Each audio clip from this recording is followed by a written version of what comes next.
What are we going to talk about today? What am I going to show you? Well, it looks like I need to install a door handle, doesn't it?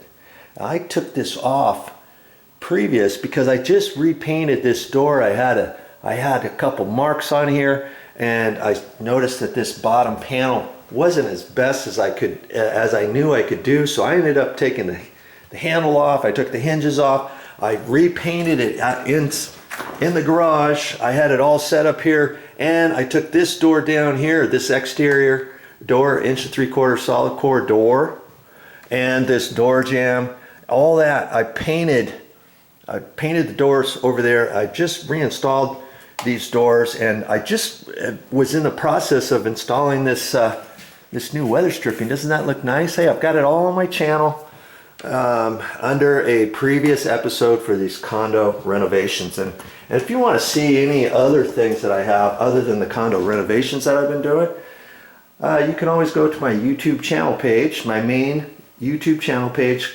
click on playlists, and then scroll down to whatever topic you're looking for. I've got like 53, 54 topics on my YouTube channel.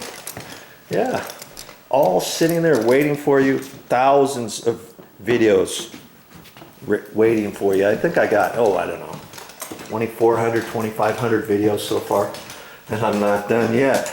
And so see, when I took that off, I saved all my bits over here to reinstall this. It's pretty easy to do. This is a paddle handle. I call it a lever handle. It looks just like this one here. Okay, if you want to see that, that's what this video is about. Stick around. All right, I guess that'll have to do. Now, my pet peeve when I install door latches is that I like to make them flush with that. And a lot of times, depending who datoed out this, usually even door companies, they usually get these too deep. And you see, if there's nothing in there, and if I were to push this in, it's way inset, okay?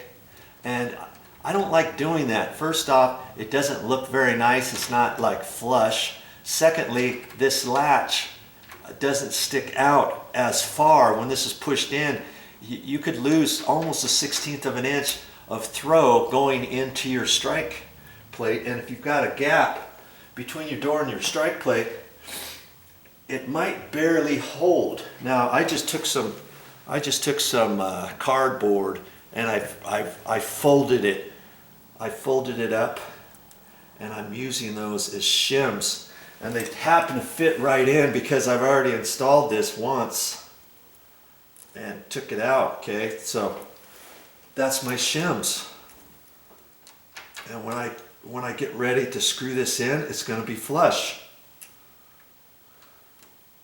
You don't have to have wood shims, doesn't matter, because once I get this, when I bond this together, that's going to actually hold everything into place anyways. Okay, and I like to do this just by hand. I don't like using my drill because I could ram it in too far. I've even seen guys put on there, oh yeah, I can do it, no problem, and they're going fast, and then their drill falls off of the screw and kadoink, and makes a little divot in your door. Yeah, you know what I'm talking about. Everybody's done it. I've even done it. Okay? Yeah, this is way better than before. Okay, that's how you do it. And I just used that cardboard out. You know, when I installed the new one, it had some cardboard pieces in it, and I just took it and cut it. See, like this one here. When I get ready to install this, if I in this door here, right here, on the side latches, if I need to do something there, of course, I'll just take a little bit of the cardboard, and just this little cardboard right here, I can cut it to length I want and fold it over. I can guess and fold it over 4 times, as tight as I can. And if that's too much, I can undo one little thing, cut it off, and put 3 folds in there instead of 4, or something like that. I do that. I've done that. In fact, every single door in this condo, I had to do that.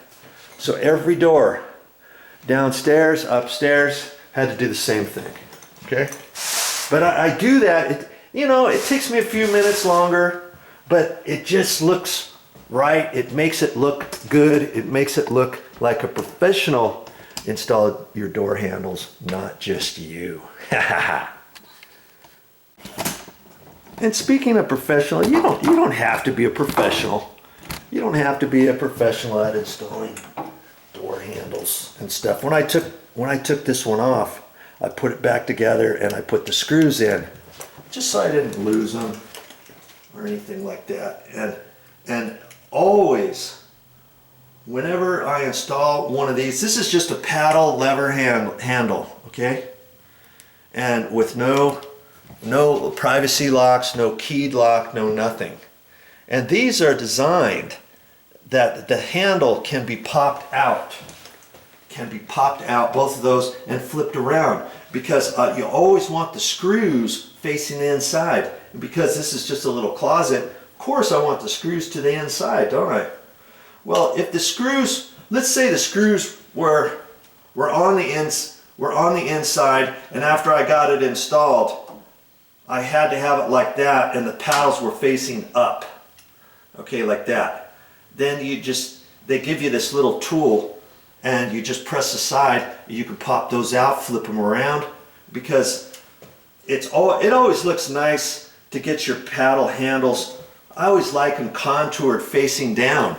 But do you know, if you have a handicapped person in your house, it's always best to run your handles facing up. That way, if they can't use their wrist, or they're trying to use their wrist and it keeps sliding off this, if you're up like this, they can just take their wrist, and this is already up. They put it right there. It's going to hold on, and they can still open the door.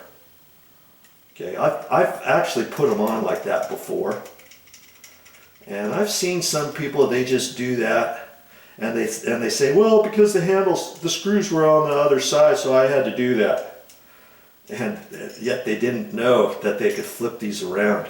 In the old days, you couldn't do that. You had to order, or you had to buy right hand and left hand door handles at the store, okay?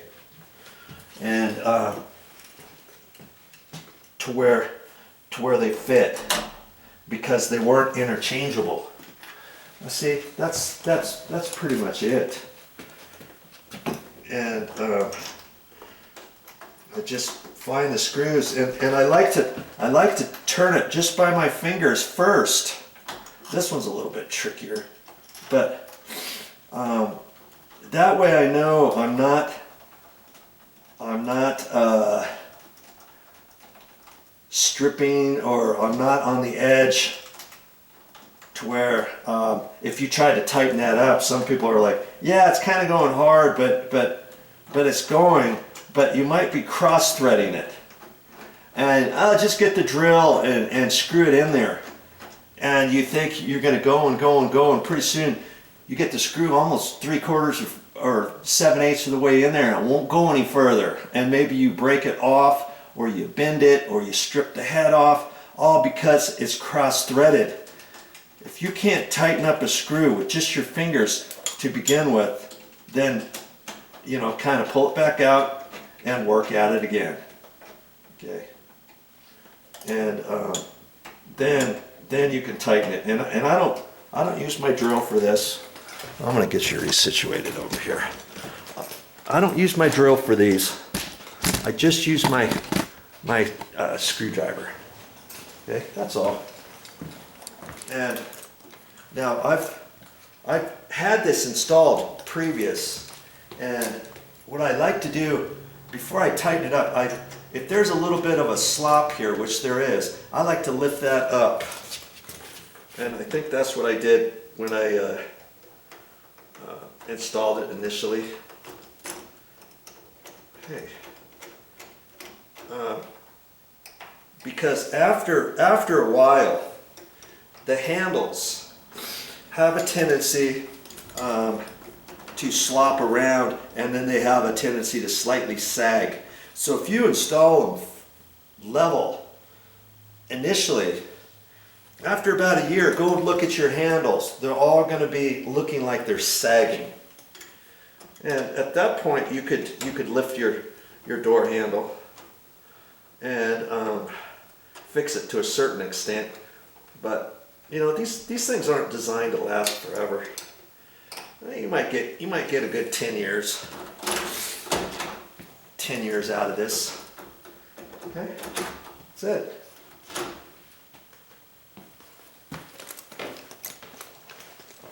Now we'll get it closed here, and oh, I'm liking that. That's just beautiful. See, no wobbling around. If it was wobbling, see, I installed the strike plate when I installed the door handle. Okay, if it was wobbling, see that little tab right in there, and there's a notch in it. You can take your screwdriver.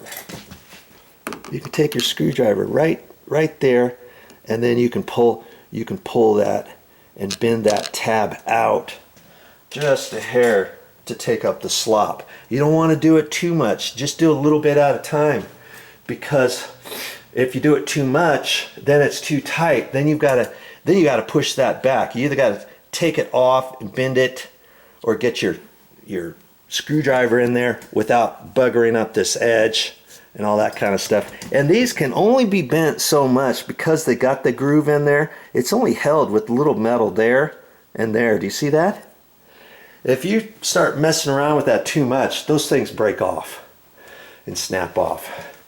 Lots of door strike plates, depending on the maker of it, they might not have that groove. So then what I do is I'll take my pliers and I'll actually take this off, hold it in my hand, and take my pliers and bend it and then reinstall it. I may have to do that 2 or 3 times to get the strike plate exactly where I want. Okay, but that's bueno. I'm liking that. Okay, that's it for this time. Well, that went pretty easy, huh? Well, that's all I got for this time. But I'll be back with more videos. And what am I going to show you next time? Well, seems as though we were talking about this door here. I'll probably install this doorknob next time. All right, see you then.